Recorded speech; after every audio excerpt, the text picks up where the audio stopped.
the Retirement Readiness Podcast with Tim and Maddy Regan. Presented by PrairieView Wealth and Tax Advisors.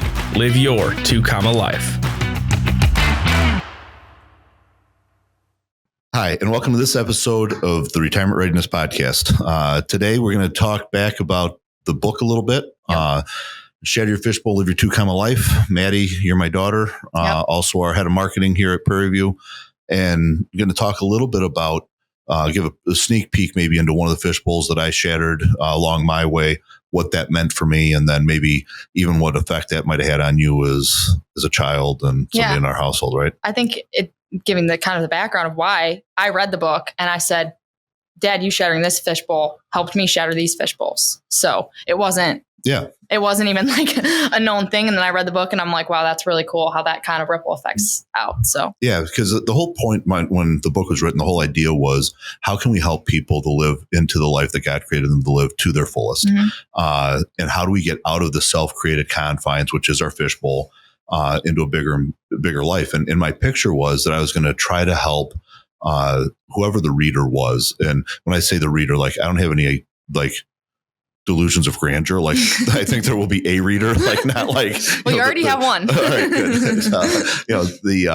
And so again, I don't know that it's going to have a huge effect, but I would love. My picture was that whomever read it would be able to see a picture of who I was and who our family was, be able to relate to that and say, well, if they were able to shatter through the fishbowls they had, why can't I? And not that we live in some great, outstanding aquarium now, but it's like I think our aquarium's nice. I'm happy with it. Yeah. But the end of the book, and there's always another fishbowl to shatter, right? So it's not like we're sitting here patting ourselves on the back saying, look at what we've done. You should do this too. Mm-hmm. It's more trying to say, even in these fishbowls that we shattered, hopefully you can see some of those in your life and see that there's ways that you can get to a bigger fishbowl too. And one of those, I'll never forget and I share this as one of the chapters in the book. I think, Maddy, you kind of related to it a little bit when you said, hey, Dad, like we should do a podcast on how maybe this ripple effect took place. Yeah. So a little background on us. Sarah and I were high school sweethearts. We were married when we were 20, first child when we were 21. And at the time I was working for a financial services company as a salesperson, financial advisor, but mostly like the way that I made my living was people did business with us and I received some, whether it's a commission or fees or something, but there was no salary to it. And we decided that when she was having Lily, that she was going to stop working, and that we were going to live off of my income. And during that time, as you can imagine, you've got a young family. I was too dumb to know that I was dumb, and it was hard, right? We went through some times where, the plastic bags, the Ziploc bags got reused over and over until the Ziploc quit working. I'd come home at night and Mom would be in the kitchen washing out the Ziplocs and drying them, hanging them out and stuff. And at that point in my life, it was hard to see, how do we get through this? Mm-hmm. Eventually got a little bit more breathing room, but then it dawned on me in that business that I was in that company I was in, they had incentive travel. So what that means is for a lot of salespeople, they say, hey, here's a chicken dinner, right? If you work hard enough, you go get this chicken dinner. And at that point there was a chicken dinner or a club, a conference that you could qualify for. It was called President's Cabinet. You almost wish it was just a chicken dinner. I wish it was just a chicken dinner. Yeah. Well, Grandpa used to always tell me. So Grandpa and I obviously were in business together for 18 years. He was at the same company. He and I worked together every day. And so he would be part of some of these free trips that you could qualify for. They call them free. He's like, that's the most expensive free trip I ever had because we had to buy a new suit and new dresses and like all that kind of stuff. So anyway, there's this President's Cabinet. And roughly the top 5% of the company could qualify for this trip. And so I got it in my mind, I wanted to do it. It was in Oahu the next year. And woohoo. And so I had this vision, right, of Mom and I like stepping off the airplane, doves flying, there's probably rainbows, an occasional unicorn, all this stuff. But every time I thought about it, I just had the self-doubt, right? I had who am I to think I could get there? Who am I to think that that I could be one of those guys type of thing. And it's like, you almost feel like, you're going to be an imposter, right? You're going to show up like, kind of like your first day of high school. You show up in the lunchroom and you're like hoping you can find somebody that and like half the tables are like trying not to make eye contact with you because they're trying to save that seat for Joe and that you're not Joe type of thing. And a nightmare I never want to relive. Exactly. And that's what kept going through my mind. Like, everybody's going to know you don't belong. You're not that person. But I kept telling myself, you are a cabinet level producer. You are a cabinet level producer. Something Grandpa taught me is like, when you start having that self-doubt, I'd snap myself with a rubber band. I'd have it on my wrist and try to tell myself, just quit thinking that way. And then I picture myself stepping off the airplane. It's funny because in my mind, I can still picture it now. It was like one of those turboprop planes where like the stairs fold down, like we're stepping off, like we're a Kardashian or something. It was not. We sat. That was the worst flight of our lives. I think we got the absolute back row, which did not recline for 9 hours, right next to the bathroom. So it was not anything but the private plane. But you're outside that fishbowl now. Mom will never go on a 9-hour trip with you at the back of the plane ever again. She will not. No, she will not. And she will tell you that fishbowl stays shattered. Yeah. But it was one of those times though, where my fishbowl really literally was no way thinking I could ever qualify for that. Yeah. But then once Mom and I did, we never didn't. Yep. We always did then. And I don't know what about that kind of resonates for you, but you said that kind of looking at that, you could almost see in your own life how that had a ripple effect. Well, I think the biggest thing is like you saying like, well, I don't feel like I can do this, whatever. And in my head, I'm like, that's crazy because I can't, the times I have felt that way is probably on one hand because of the ways that you've told me I can do anything that I want to do and help me through that. And so it's like the fact that you broke through that on your own, you didn't even know probably at the time that years down the line, the way you impact everyone else by empowering them, was going to be a ripple effect. So it's like, at first it made me think of going to law school because that was just like, we just did it. We literally just did it. And it wasn't well planned. Come to find out, a lot of people take a gap year. It's probably for a reason, and that was a really hard process though. Like getting into school, like I didn't think I was going to get in. Yeah. And, so for context, usually the applications open in December. People are ready to apply in December. Rolling admissions. We did not know this. I applied middle of April. And so then you mean to start like the following year? Yeah, no, for the upcoming year. Yeah. And I'm like sweating because I'm not hearing back from schools. I'm getting waitlisted, whatever. And then it's like, that was like, what the heck, what's going on? I should be getting in. But like, I didn't, even in that moment, I wasn't feeling like I shouldn't, and it's just like, and of course, God had a plan. I got in of July and it was great, but it just like, and then I think back and I'm like, even when I was little and I was going to these softball camps and doing all this new stuff, like I never felt like I couldn't go or I shouldn't go or everyone's going to know I don't belong because you always empowered me to believe in myself and that I could do what I wanted to do and help me get there. Yeah.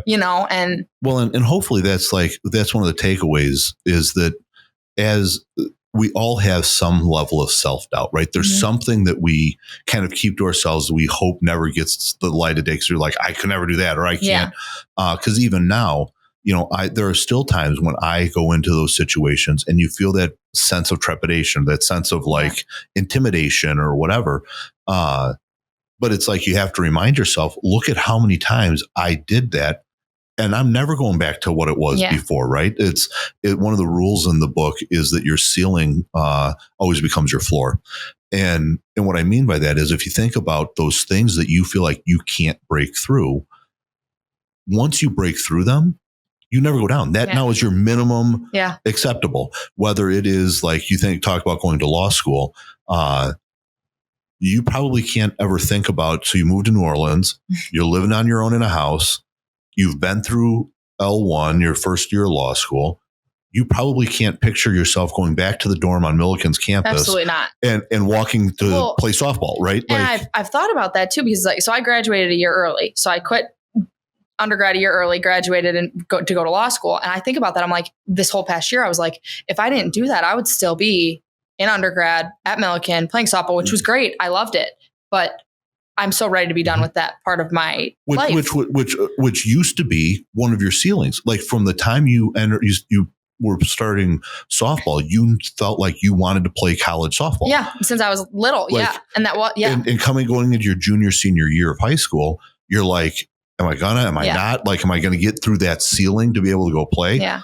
And then you did. And you now all of a sudden that's your floor, and you would never go back to that again. And so hopefully as we go through, as people read the book and they think about it, like that for me, that typically gives me a lot of courage when I'm feeling a little bit of trepidation, a little bit of anxiousness around breaking through that, because I'm like, wait a minute, I've done this how many times? Once I break through it, it's going to be old hat, and I'm never going backwards again. And that has now become my floor, my minimum acceptable. Yeah. I think it's cool too, though, because it makes you think of like, so it's like I jumped a few fishbowls in a way, you know, so like but then it's like you think about other things and I'm like, well, but no, I'm still in this fish, you know, so it's like it kind of like the way your fishbowl is made up. It's like, well, maybe I jumped fishbowls on that, but then here, 100%. You know? Yes. Yeah. And that's why like you're always in a fishbowl. Yeah. You are always in one. And as you think about that, it's kind of cool to think about now, what will your kids' effect be, right? Mm-hmm. And to see that movement. So mom and I both young, married young, kids young, no great education, no all this stuff. But now all of a sudden you think about your kids are going to only know you as a mom who graduated law school, and is doing things to help kids in foster care and, you know, all that kind of stuff. And so how much bigger of a fishbowl are they going to start in than even you started in because of that family background? Because of that, but then you also go down the line of, you know, your fish, you broke through my fishbowls first, you know, so it's just like the whole, I don't know. And I think that's just really interesting. And then it's like, you think about like some of the fishbowls you and mom had to break through of like not really knowing what it was, like washing the Ziploc bags, for example. Like that's not really a fishbowl I experienced yet. Hopefully, you know, God willing, I won't. But then I think about like everything that just happened with my car, and I called you and I'm like, yeah, but I realize now why sometimes people are stuck. Yeah. Because I don't have you to help me. And so like that kind of helped me with my break a fishbowl I didn't know I had, but help me relate to other people, you know, in a fishbowl it helps you realize. Yeah. So to unwrap that a little more. So you're good. So your background is degree in human services. Yes, human services. Want to go into social work of some form, really hoping to make policy change within child welfare. Yep. Hence the law background. Yeah. And so as you think about doing that, though, you would, in the past, as you were in internships or hearing people during their struggles, you'd hear people say, well, I couldn't get there because I didn't have a ride or I didn't have whatever. And then and in my head, I'm like, BS. Yeah. Someone can come pick you up. Someone's got a car you could borrow. Have you ever heard of bus. Uber? And I'm like, you know, I have sympathy for people to an extent, but then I'm also like, okay, but did you try? Did you use your resources? Yes. Yeah. And I would always believe they weren't using their resources. Yep. And then this summer, so your truck's transmission goes out, right? And your boyfriend happens to be extremely handy. Yep. Has a dad who's a mechanic. Yep. And so they were a resource that said, hey, we can help fix your truck. Yep. You had how long to wait for a transmission? Well, it's supposed to be 3 to 4 weeks, but we found a new one. It ended up being a week. But the truck was like on jacks in the front yard for a month, waiting for like all the parts to come in, for it to get fixed, for it, all of that stuff. But during that time, you had the resource because Timmy was studying abroad. So we were able to shuffle cars and you never had to go without a car. But if that wasn't your reality, I would have been screwed. What would you have done? Yeah. And I literally said that to you. I called you and I said that. I'm like, now I realize, you know, like, so that is a real fishbowl that people probably had to break out of, you know, and it's just being able to experience reading the book. I now see other fishbowls that people have. And so then you realize how fortunate you are to be where you're at, but also where your fishbowls are and how other people in your life have broken theirs and how that's broken some for you unintentionally, you know, like kind of go through that whole, it's a huge ripple effect of everyone around you. I mean, Yeah, 100%. And I think the same thing holds true for everybody, no matter where they're at in the journey. And it's like it's unintended because you don't even realize all the way that it's happening. You know, I think about one of the stories that I think about is when mom's grandparents or great-great-grandparents on her side decided to leave Germany and come to the US, right? So let's think about like fish bowls and breaking them and ripple effects. So to think about leaving your home country to go to a different country across an ocean where you don't speak the language. There's no planes. There's like, you can't even hardly write home, let alone have money wired or, all that kind of stuff. So that's the first fishbowl. Then they moved to beautiful Illinois and settle in what's now a suburb of Chicago to farm like they did in the old country. But then you think about all the things that changed in that farming lifestyle and all the fishbowls they had to break along the way, going from, horse pulling a plow to automated machinery to, those things. But then they ultimately ended up selling most of their farm to a local hospital. This hospital is built. And so you think about, they stopped the livelihood that they had known forever on the hope that they could do something different. That was a fishbowl that they shattered. Well, when you think about the ripple effect of that, how many babies were born in that hospital? All of mine, all four of you guys. How many people had a diagnosis that was fixed in that hospital? How many ambulance visits saved people? Of that ripple effect and the ripple effect of the kids of the kids of the kids, like somewhere in there's got to be a Nobel Prize winner, might be a president of the United States one day. Or Tim, one of the two, right?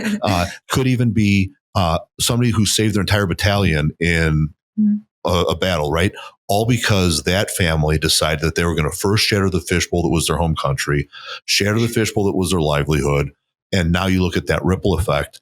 And so it's like, you never know. It's not just you taking that personal journey.